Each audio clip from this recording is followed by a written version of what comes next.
The magnetic storms on Kepler 742 bits had a way of turning the sky into liquid metal.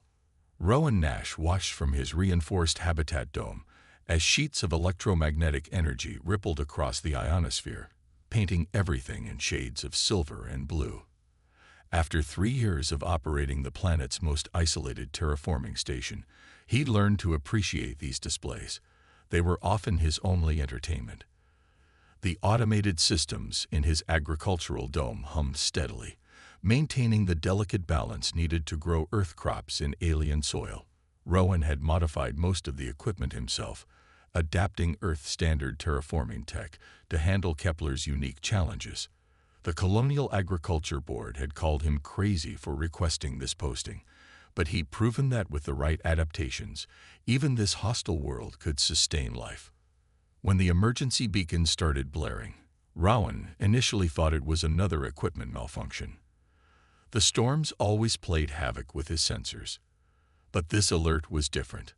A biological signature, massive and unlike anything in his database, moving rapidly toward his station. He sealed himself in the control room, watching through external cameras as the storm intensified. The signature was getting closer, but the electromagnetic interference made it impossible to get a clear reading. Then he saw it, a flash of crystalline structure, organic yet geometric, tumbling through the magnetic winds like a leaf caught in a hurricane. The creature slammed into his outer barrier with enough force to trigger the structural integrity alarms. Rowan's first instinct was to activate the defense systems, but something made him hesitate. Through the camera feed, he could see the creature more clearly now. It was wounded, its crystalline surface cracked and dulled, its movements erratic and desperate. "Override security protocol Nash 74, he commanded, his voice steady despite his racing heart. "Extend eastern airlock shield." The shield hummed to life, creating a protective bubble around the injured creature. Rowan suited up in his environment gear, checking the seals twice before heading out. Up close, the being was even more remarkable, roughly the size of a horse, with a body that seemed to be composed of living crystal. Its surface shifted colors like an aurora borealis trapped in glass. The creature's wounds were severe. Deep fractures ran through its crystalline body, and what appeared to be its core was pulsing weakly. Rowan had no idea how to help such an alien being, but he couldn't leave it to die in the storm. With considerable effort, he managed to guide it into his secondary containment chamber. Once inside, the creature collapsed, its crystalline form dimming to a pale blue. Rowan worked through the night, using everything from mineral supplements to electromagnetic field generators in his attempts to stabilize the being. He had no way of knowing if any of it would help, but he had to try. As the storm raged outside, Rowan noticed something extraordinary. The creature was responding to the electromagnetic fields, using them to slowly repair its structure. Its surface began to glow with intricate patterns, forming and reforming like living circuitry. When it finally opened what he assumed were its eyes, swirling vortexes of light, Rowan felt a connection he couldn't explain. The creature projected something into his mind. Not words exactly, but feelings, images. It showed him glimpses of vast crystalline networks, deep beneath Kepler's surface, of beings like itself living in harmony with the planet's magnetic field. It showed him how it had been separated from its network during the storm, how the separation had wounded it more deeply than the physical damage. Rowan named it Aurora, after the lights that danced across its surface. In those first few days, as Aurora recovered, Rowan learned more about xenobiology than he had in years of colonial training. The creature wasn't just surviving, it was adapting, integrating the technology around it into its healing process. It began to mirror the patterns of his equipment, creating interfaces between its crystalline structure and his machines. The colonial authorities' regulations were clear about unauthorized alien contact, but Rowan couldn't bring himself to report Aurora's presence. There was something remarkable happening here, something beyond the scope of colonial bureaucracy. Aurora wasn't just intelligent, it was evolving, learning, trying to communicate in ways that challenged everything Rowan thought he knew about alien life. As the first week drew to a close, Rowan received a routine transmission from Colonial Control. They detected unusual energy signatures in his sector during the storm. They were sending an inspection team. In 30 days, they would arrive to investigate. Rowan looked at Aurora, now hovering peacefully in his containment chamber, its surface reflecting the artificial lights like a living prism. He had 30 days to either hide an alien being of unprecedented sophistication or convince the colonial authority that some forms of first contact were too important for regulations. The creature projected another image into his mind, this time of themselves working together, of possibilities neither of them fully understood. Rowan smiled. Maybe that was enough time after all. He had always preferred solving problems that others thought impossible. Time moved strangely in the presence of Aurora. Rowan found himself losing hours watching the crystalline being interact with his equipment. Within days, Aurora had developed a rudimentary interface with the terraforming station's systems, its crystalline structure pulsing in sync with the facility's power grid. The creature's growth was exponential, both in size and complexity. "You're going to outgrow this containment chamber soon," Rowan muttered, reviewing the latest scans. Aurora's response came as a cascade of colors across its surface, accompanied by a mental impression of expansion and adaptation. The creature had doubled in size since its arrival, its crystal matrix becoming more intricate with each passing day. The first real challenge came during a routine maintenance cycle. Rowan was checking the atmospheric processors when Aurora suddenly projected an urgent warning into his mind. Images of failing systems and dangerous pressure buildups. Moments later, alarms blared throughout the station. The critical filter was failing, and the backup systems weren't responding. Without hesitation, Aurora extended crystalline tendrils into the machinery. Rowan watched in amazement as the creature's structure temporarily merged with the processor, its living crystal acting as a makeshift filter while simultaneously repairing the damaged components. The crisis was averted in minutes, but the implications were staggering. "You understand our technology," Rowan said later, reviewing the incident data. "You don't just mimic it, you improve it."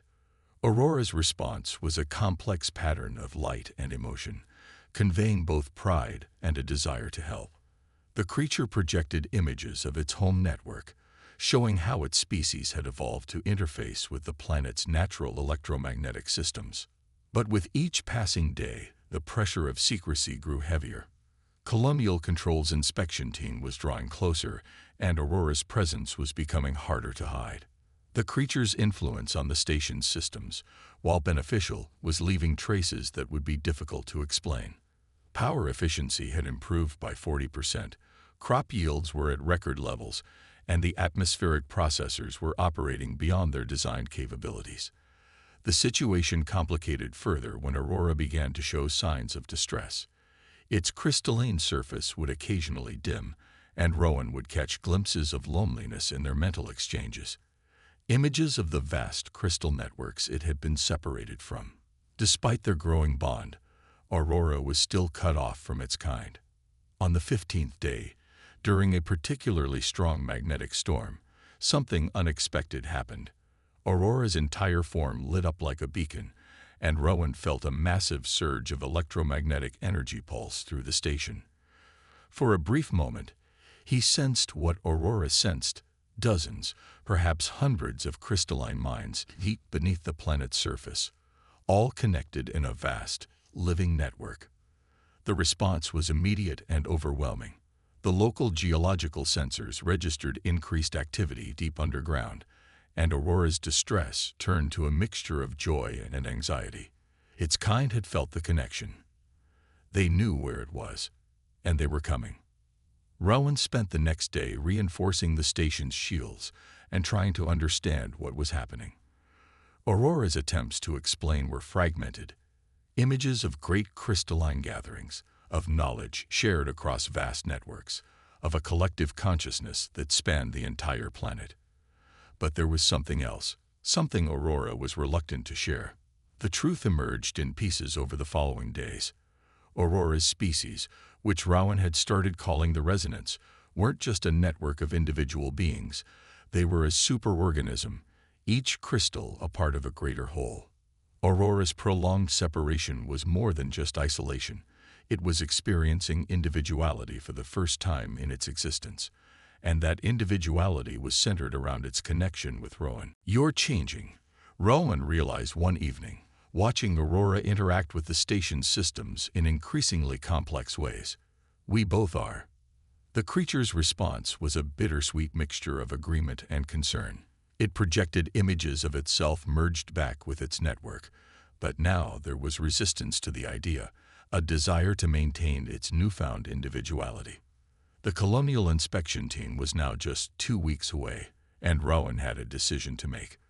Aurora's kind were approaching, drawn by their lost member's call. The creature was torn between two worlds, the collective consciousness it had always known, and the individual existence it had discovered with Rowan. During their nightly communication sessions, Aurora began sharing more detailed visions of its species' history. The resonance had achieved a form of technological and biological perfection through their collective existence, but they had also sacrificed something: the ability to grow through individual experience, to change, to evolve. Aurora had done the impossible. It had developed a distinct personality, formed individual bonds, and learned to interface with alien technology in ways its kind had never considered. It was both a miracle and a potential threat to the resonance way of life. As the 21st day dawned, Rowan woke to find Aurora projecting a continuous stream of data into the station's systems. The creature had made a decision. It was preparing for the arrival of its kind, but not in the way either of them had expected. Aurora was documenting everything. Every interaction, every adaptation, every moment of its individual growth. "You're not just going back to them," Rowan said, understanding finally dawning. "You're going to show them another way to exist."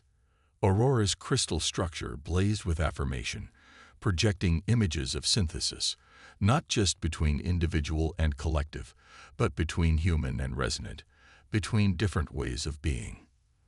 The inspection team was coming. The resonants were coming. And in the middle of it all, a human farmer and a crystal being were about to challenge everything both their species thought they knew about consciousness, connection, and growth. The ground began to shake on the 23rd day. Rowan felt it first through the station's seismic monitors, then through Aurora's increasingly urgent projections. The resonants weren't just coming.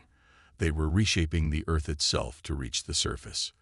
Their approach sent waves of electromagnetic energy coursing through the planet's crust, disrupting communications and playing havoc with the station's more sensitive equipment. "How many?" Rowan asked, watching the seismic readings spike. Aurora's response came as a series of overlapping images, vast crystalline networks rising through the bedrock, hundreds of beings moving as one, their collective consciousness reaching out like tendrils through the planet's magnetic field. But beneath these images was an undercurrent of anxiety. Aurora's individual consciousness recoiling from the sheer force of the approaching hive mind. The first of the resonants breached the surface 3 kilometers from the station. Rowan watched through his external cameras as the ground split open, and massive crystalline forms emerged like ancient beings waking from millennia of sleep. They were similar to Aurora in basic structure, but their patterns were more rigid, more uniform. Where Aurora's surface danced with ever-changing colors, they pulsed with a single, synchronized rhythm. Aurora's reaction was immediate and complex. Its crystal structure vibrated with recognition and longing, but it also pressed closer to Rowan, its newly developed individual consciousness fighting against the pull of the collective. The mental images it shared became chaotic, memories of unity warring with the joy of personal growth, the comfort of the network clashing with the excitement of independent discovery. The resonance approach triggered every sensor in the station. Their combined electromagnetic field was overwhelming, and Rowan realized with growing concern that they could probably take control of his systems as easily as Aurora had learned to do. But they didn't. Instead, they arranged themselves in a vast semicircle around the station, their crystalline forms rising like monoliths against the alien sky. Communication, when it came, was unlike anything Rowan had experienced. The collective consciousness of the resonance struck his mind like a tidal wave, vast and ancient and utterly alien. Where Aurora's mental touch had become familiar, almost intimate, this was overwhelming. The combined thoughts and experiences of countless beings trying to understand an anomaly in their perfect system. Aurora moved between Rowan and the collective, its structure shifting to create a kind of buffer. Through their connection, Rowan felt the creature's desperate attempt to translate between two radically different ways of thinking. The resonants were struggling to comprehend Aurora's transformation. Individual consciousness was not just foreign to them. It was threatening, a corruption of their perfect unity. Images flooded Rowan's mind. The resonance history, their evolution from separate beings into a single consciousness, the peace and efficiency they had achieved through absolute unity. But Aurora responded with its own stream of experiences, the joy of personal discovery, the deep bond formed with Rowan, the ways it had grown and adapted beyond what the collective had thought possible. The conflict of ideologies manifested in the physical world. The resonance began to emit focused waves of energy, attempting to reintegrate Aurora into their network. Aurora's crystal structure trembled under the assault, its individual patterns threatening to dissolve into the collective rhythm. Rowan felt their connection starting to fade. No. He slammed his hand against the containment chamber's controls, activating the electromagnetic shields at full power.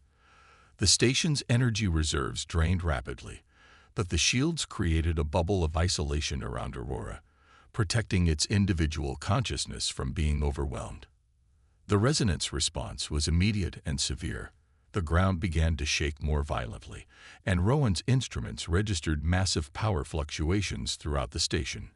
They were going to force their way in, tear down the barriers between them and their lost member, restore what they saw as the natural order.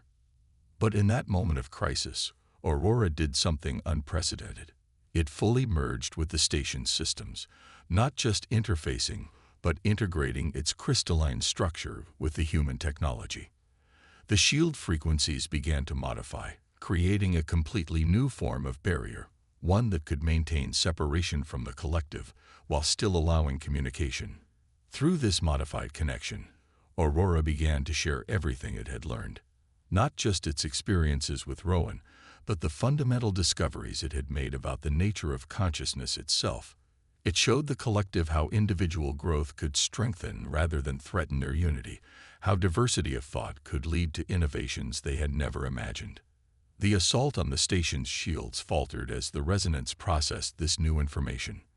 Their rigid patterns began to fluctuate, showing the first signs of individual variation in countless generations. Some pressed closer to the barrier, their surfaces starting to mirror Aurora's more complex patterns. Others pulled back, their unity disrupted by the first stirrings of individual thought. Rowan watched in awe as the crystal beings began to change, their perfect synchronization giving way to something more chaotic, but also more vibrant.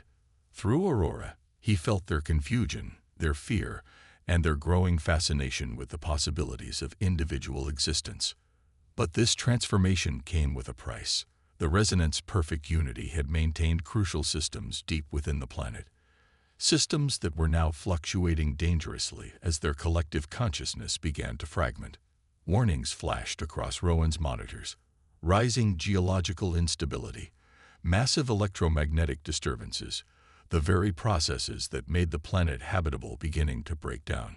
Aurora shared one final image with Rowan, a vision of synthesis, not just between individual and collective consciousness, but between human and resonant technology. There might be a way to save both worlds, but it would require something unprecedented. A true partnership between species, combining the stability of the collective with the adaptability of individual consciousness. The Colonial Inspection Team was now just a week away, and the planet itself was becoming increasingly unstable.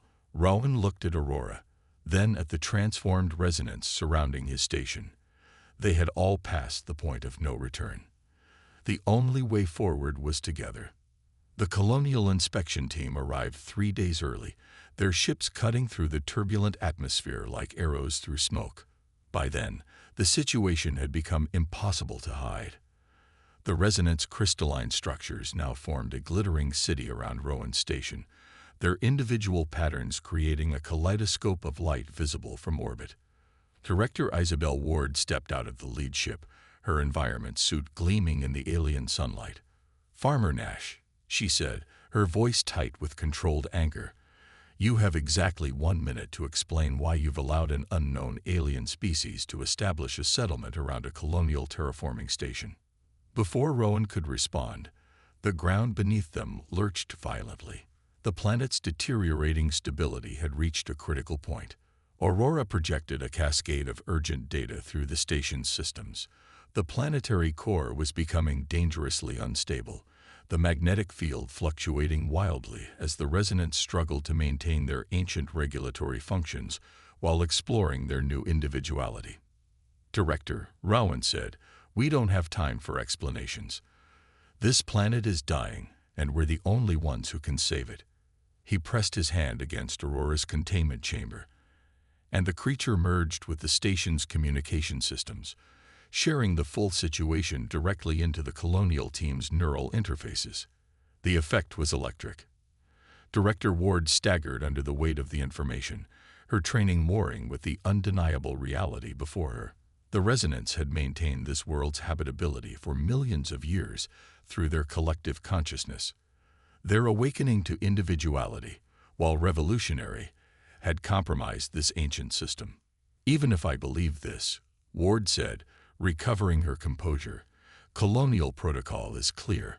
Unknown alien life forms pose an unacceptable risk to." She was cut off by a massive tremor that knocked everyone off their feet. The planet's magnetic field was collapsing. Through Aurora, Rowan felt the resonance desperate attempts to restore stability, but their fragmenting consciousness made their old methods impossible. "Protocol won't matter if this planet tears itself apart," Rowan shouted over the rumbling. "We need to help them establish a new way to regulate the planetary systems, a hybrid approach that preserves both their individual growth and collective functionality." Aurora suddenly pulsed with brilliant light, projecting the solution into everyone's minds simultaneously. The colonial ship's advanced AI systems, combined with the station's terraforming technology and the resonance crystal network, could create a new kind of planetary regulation system, one that would allow the crystal beings to maintain their connection to the planet's systems while preserving their emerging individualities. Director Ward's face hardened as she studied the projected data. "What you're suggesting is unprecedented. If it fails, if we do nothing, we lose everything," Rowan interrupted. "The colony, the resonance, the entire planet." Another violent tremor rocked the station. Ward looked at her team, then at the crystalline city shimmering with individual lights, and finally at Aurora, whose form now pulsed with both purpose and desperation.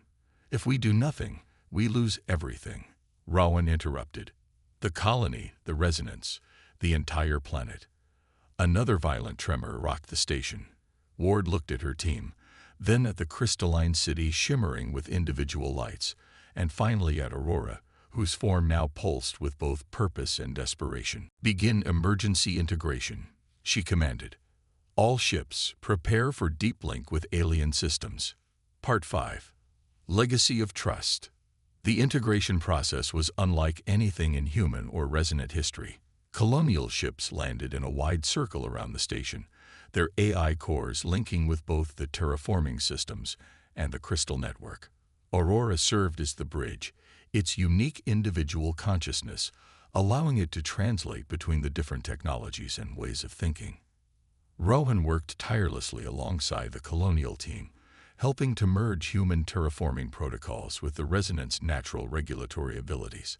The crystal beings themselves were transforming, their rigid uniformity giving way to a dynamic new pattern, individual lights shining within a greater constellation of shared purpose. The planet fought them every step of the way. Magnetic storms raged across the surface, and geological instabilities threatened to tear the crust apart. But slowly, hour by hour, the new system took shape. The resonants learned to maintain their collective connection to the planet's core systems while preserving their growing individual consciousness. Human technology provided the framework, creating stable channels for both individual and collective processes. When the final connections were made, the effect was breathtaking.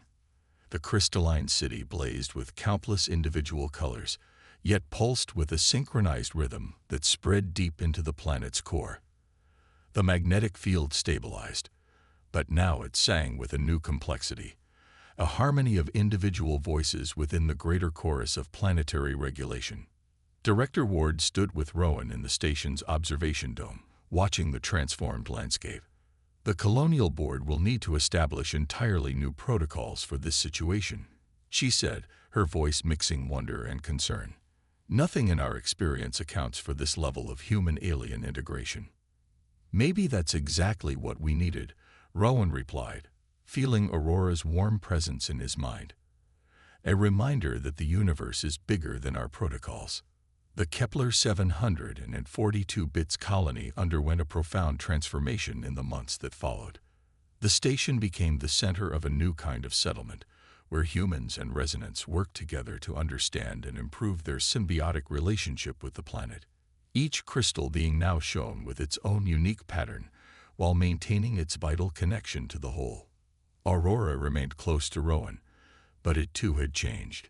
It was no longer just an individual separate from its kind, but a bridge between species, helping others understand the balance between unity and individuality. Through its example, both humans and resonants learned that true growth comes not from choosing between connection and independence, but from finding ways to nurture both. Years later, when asked about the legacy of what happened on Kepler 742 bits, Rowan would simply smile and point to the glittering crystal towers that had become part of every colonial settlement, where individual lights danced within collective patterns, each one a testament to the power of bridging differences. The colonial protocols now included a new principle named the Aurora Protocol. In the space between species, between individual and collective, between what we know and what we can imagine, lies the future of true interstellar civilization. And in quiet moments, standing beneath the alien sky, Rowan would place his hand against Aurora's crystalline surface and feel the pulse of two worlds learning to grow together, each made stronger by embracing change rather than fearing it. The creature's light would dance with joy, its individual pattern shining bright within the greater harmony of its kind. A living reminder that the greatest discoveries often come from daring to imagine something entirely new.